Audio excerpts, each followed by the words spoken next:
زما قومي مشرانو گورنر صاحب دلته ولاړ دی زمونږ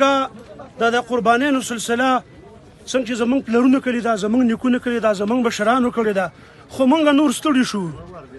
روزانه مطلب دا دی چې زمونږ دا اکثر کېږي گورنر صاحب زمونږ قومي مشران ولاړې وي د خپلو بچو تپوس وکړي یو خو څوک په هېڅ کې نه مني روزانه ګرځه آی جي ته ځه ډي آی جي ته ځه ډي پي او صاحب ولاړ دی دله ورځه او زما د بچي دا حال دی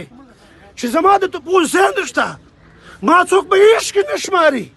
او روزانه دا قربانیانې دي زه به ورکوم ستړي شو د خدای دپاره زموږ تپوس وکړئ د خدای دپاره زموږ به د څو پورې دا جنازې چوتو د څو پورې به چوتو خاندي راپسې قبایلو ته بل شان ښکاري روزانه زه او د خلکو په خپو باندې پرېوځه ګورنر صاحب خدای دپاره یوه جرګه راوغواړه سردار خان صاحب تاسو ولاړې وئ ناظم الله صاحب تاسو ولاړې وئ زموږ په دې زخمونو باندې مالګه وتړوئ ډي اس پي صاحب پاته به څو پورې به په دې خولې پټۍ لګوئ څو پورې به لګوئ